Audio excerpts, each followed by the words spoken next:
Leverage your podcast suggests that it's the person who has the podcast, right? That's leveraging it. Not necessarily. Or not, as opposed to, well, it also may be, but what if there were a sister podcast called You Guessed It? But it's guessed it. It's G. Oh, G-U-E-S-T-E-D. nice. That's you very. Guessed It. That's good. It sounds like you guessed it. I know. You guessed it. And I should do that. The idea is you have people come on, and they've been a guest on podcasts. They want to be or whatever. And there you go. That's a gift. Take it. Take Okay. it. Just, okay. I'll put it in my little pocket. As my grandmother would say in Yiddish, Gesundheit, they would say in Yiddish. Take it and be well. Take it in good health. Martians landed. Yes. Wearing Prada suits. Yes. Drinking Henry Seltzer. Yes. Chewing juicy fruit. Yes, and? Your branding here. Yes, brand. Your message here. Yes, and? A verse about. Yes.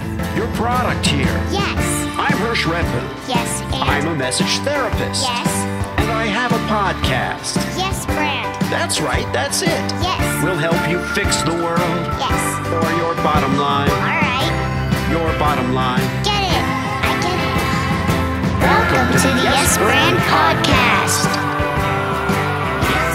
Welcome back from spring break. I hope your spring break was exciting and delightful. And I don't know, was it a rapid fire kind of spring break, or did you just start spring break?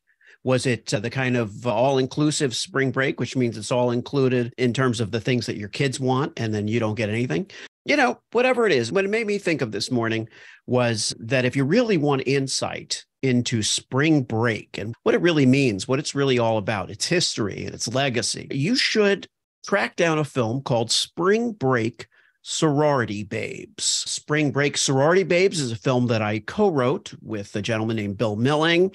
And oh, what it did for both of us to launch us into the nether sphere of script writing and filmmaking. And no, I really can only speak for myself.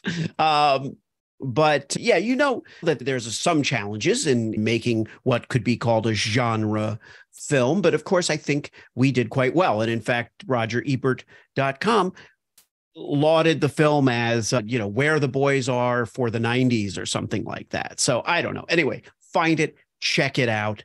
It's a marvelous, marvelously unusual film. And then here we are at Yes Brand. Who would have known? We're now at season 2.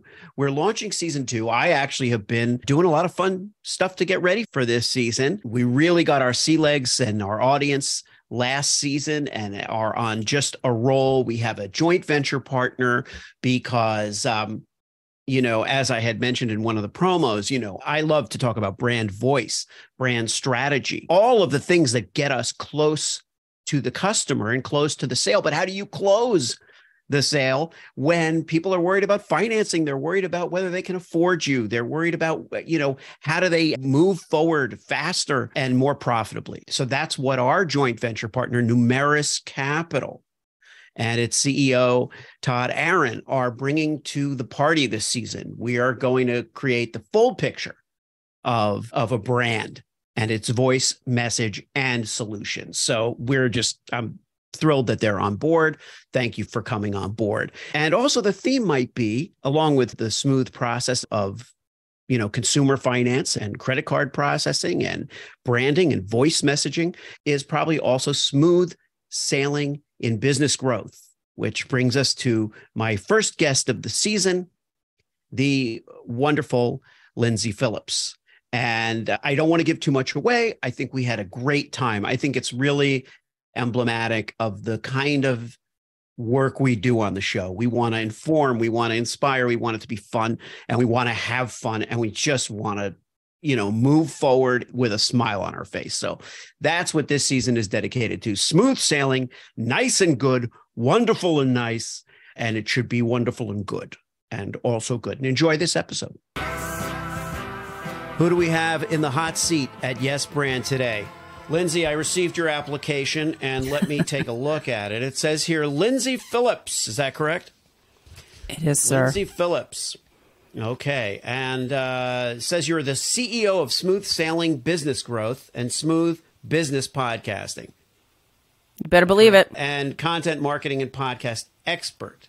And it says that you're a host as well. You host Leverage Your Podcast, and you're the creator of the podcast Leverage System. So let's see. Let's see what conclusions I might draw. All right. Let's see if you get it right. I might think, we'll play a little guessing game. I'm going to guess, you tell me if I'm right. I mean, I'm usually really spot on with this because I absorb things quickly. Okay. So you have spent time in the circus.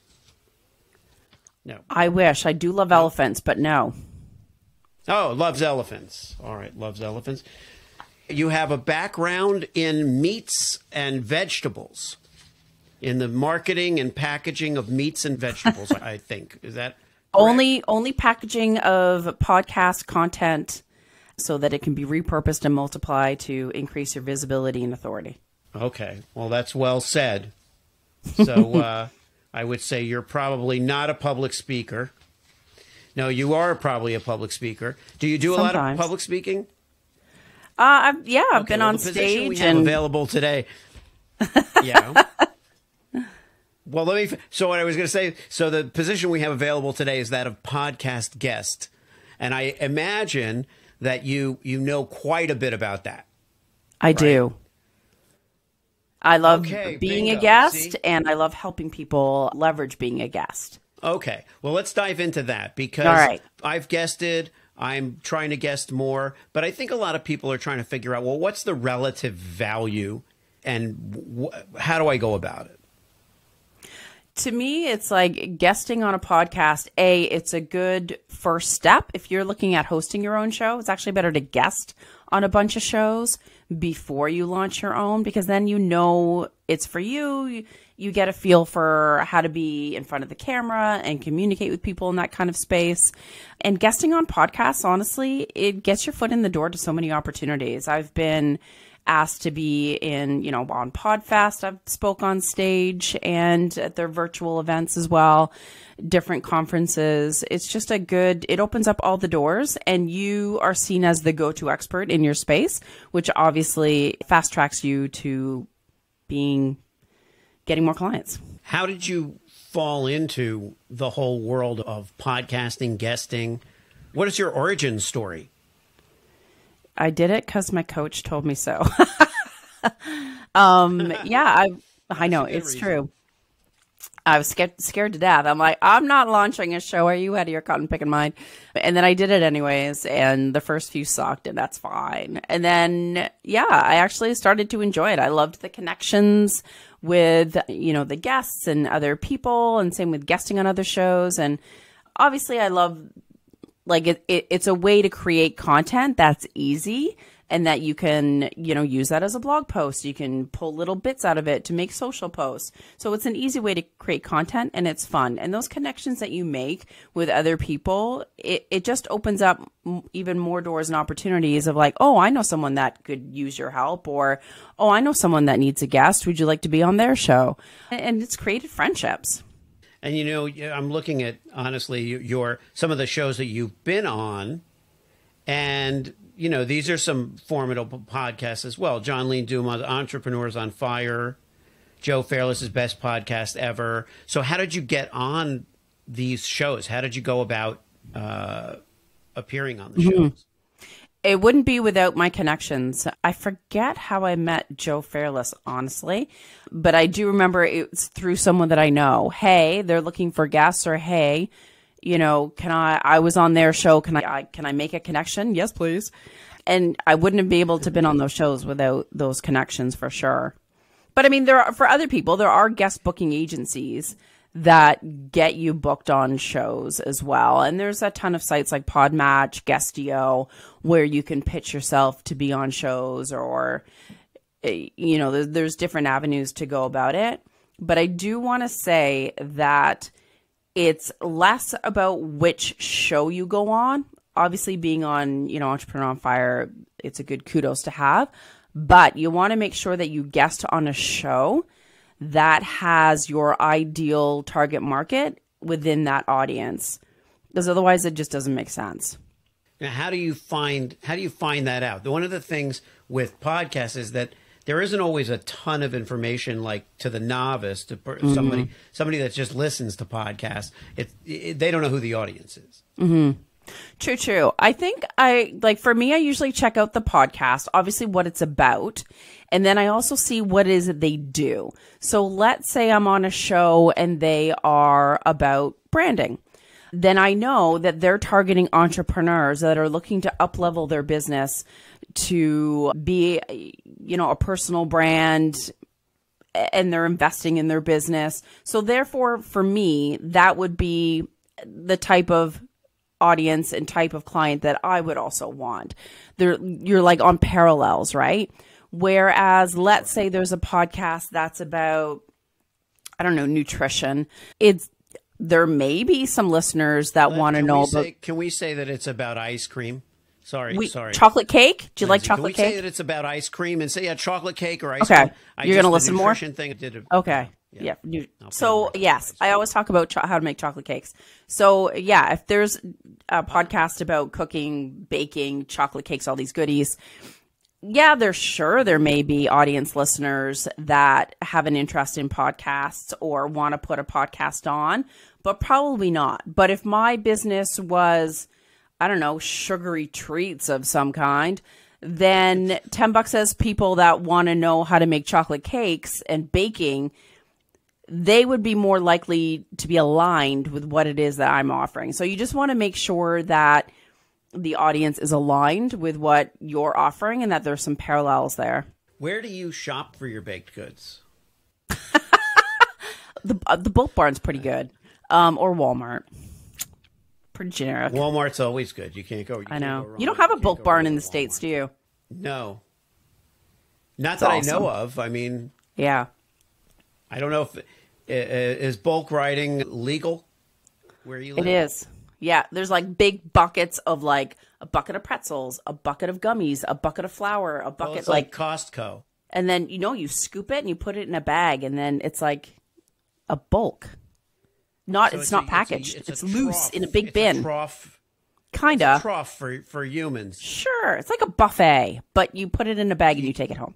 Do you get horses that come in there also, and they just eat right out of the trough? And then sometimes I hope not. Scooping stuff. Why? You know what? Who really cares? Yeah. Are we really worried about horse germs? No. If you would have said to somebody in April of 2020, hey, how about those horse germs? People would be like, I got bigger problems right now. Now we know we're in better shape because here we are obsessing about horse germs. But the point being, there's no point to that. There was no point to that. The point really, if you want to extract one, is what I would say. If you have to extract a point. Now, I sometimes when I'm listening to a guest, and I go up based on your energy, I'm like a medium in that way. I think you're just you're putting a certain energy out, and I'm just processing that energy. Okay. And as much as I love the Leverage Your Podcast show, right? Which Leverage Your Podcast suggests that it's the person who has the podcast, right? That's leveraging it. Not necessarily. Or not, as opposed to, well, it also may be. But what if there were a sister podcast called You Guessed It? But it's guessed it. It's G. Oh, nice. That's you very. Guessed it. That's good. And it sounds like you guessed it. I know. You guessed it.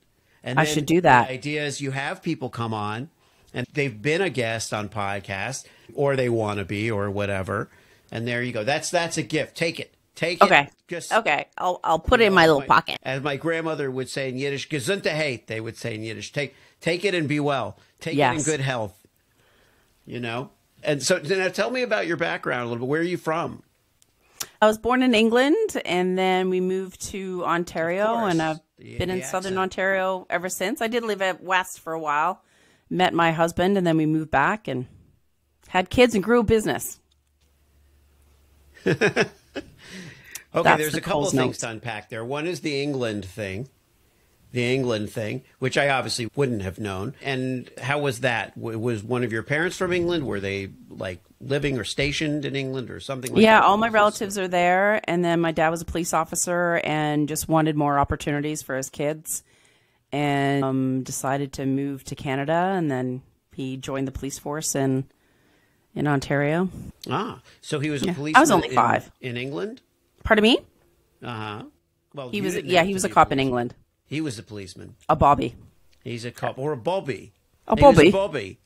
Yeah, my dad was a Bobby. And then he moved us to Canada. And the best part was no change in uniform. They didn't have to change the uniform at all. It was same, different hats. Same in Ontario, different hat. Yeah, different hats. Unless he was a beefeater, and then he was a beefeater standing in front of Buckingham Palace and all that. So I don't see what happens. See what you're doing. We're trying to get all this done. I don't know if they can see that. I have all of this to get through today. Oh, geez. And we only are given a certain amount of time to. I'm going to pull a random sentence out of it. Whoa, this isn't that. Okay, this is interesting. I feel like David Letterman. Like I'm looking at the. Like, I know, right? Oh, this is interesting. I need a mug. I don't have a mug. Oh, leads. Okay, right. That's interesting. Getting leads from podcasting. Share a little bit, just in general, because I do think there are people listening that we sometimes take for granted that they know all about podcasting, all about the business of podcasting. It's a tool to get messaging out, it could be entertainment. It could be, in my case, it's entertainment, it's branding, it's humanity. Do you have some thoughts on that? Yeah, I mean, one of it is when you are guesting on a podcast that you have like a one sheet and that you have particular podcast topics with specific questions as a guideline.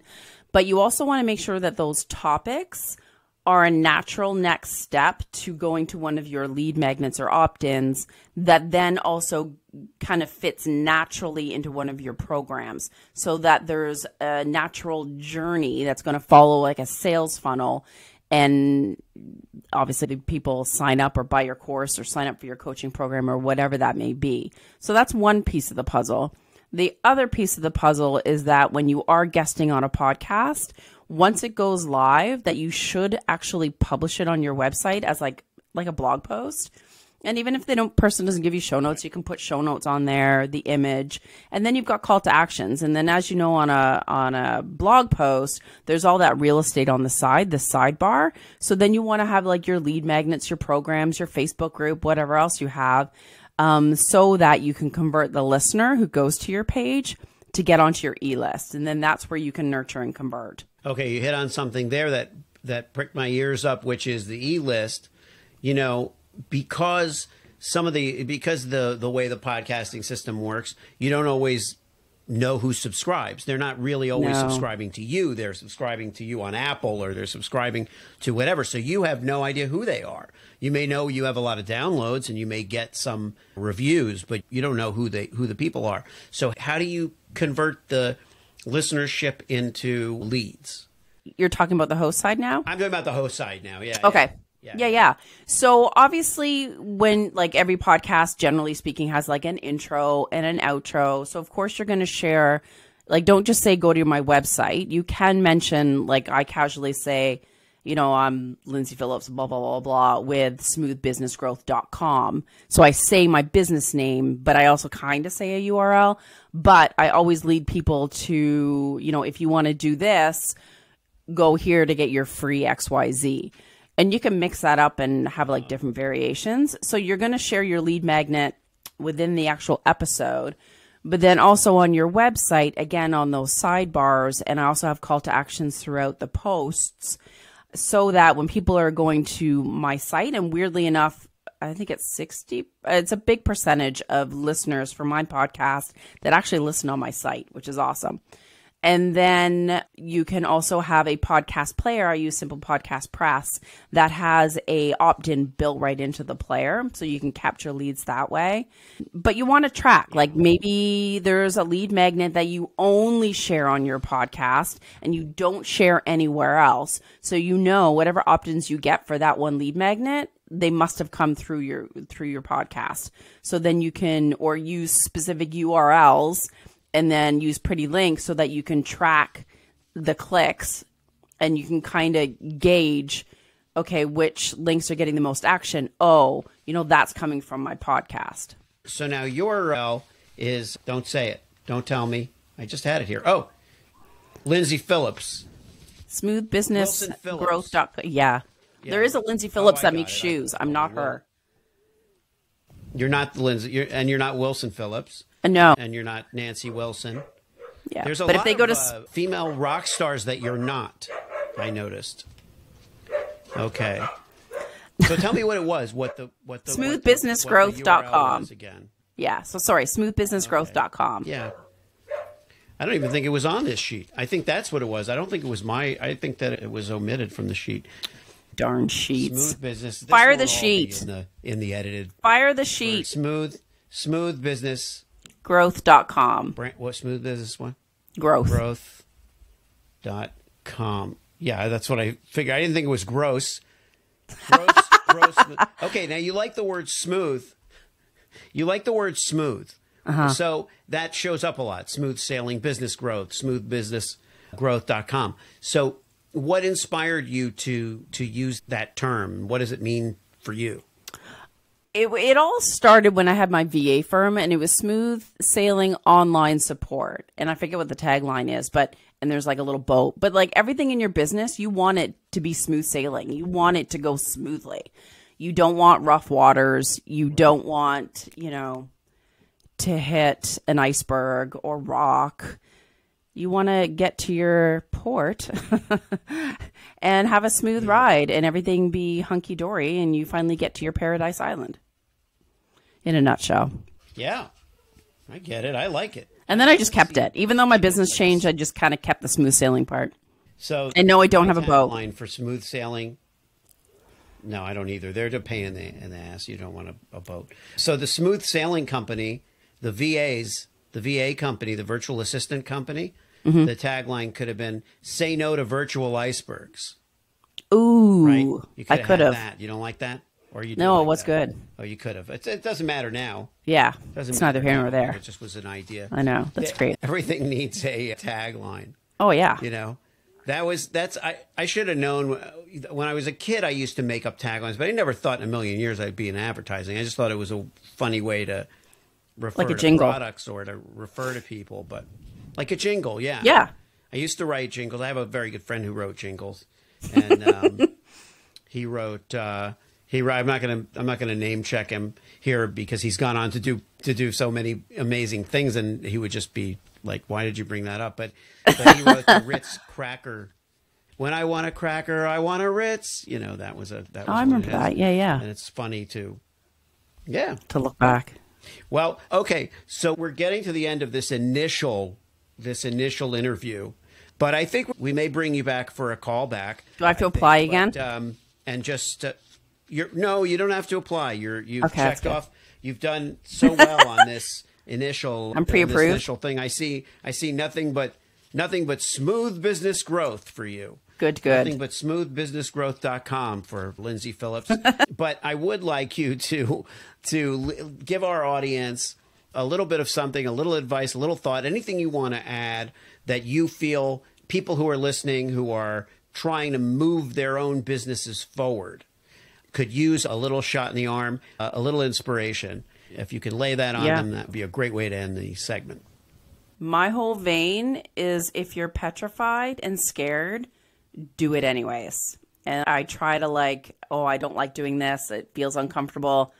Do it anyways, because I'm going to be more annoyed at myself for not doing it than doing it and doing it wrong. So just, even if you're scared, just do it. All right. If you liked the show, Yes, and it worked for you, yes, then subscribe and leave a yes, friend. 5-star review. Yes, friend. Tell all your friends. Yes, friend. Get your branding here. Yes, friend. Get your branding here. Yes, friend. Did I make it clear? Yes, friend. Get your branding on Yes. before they're gone.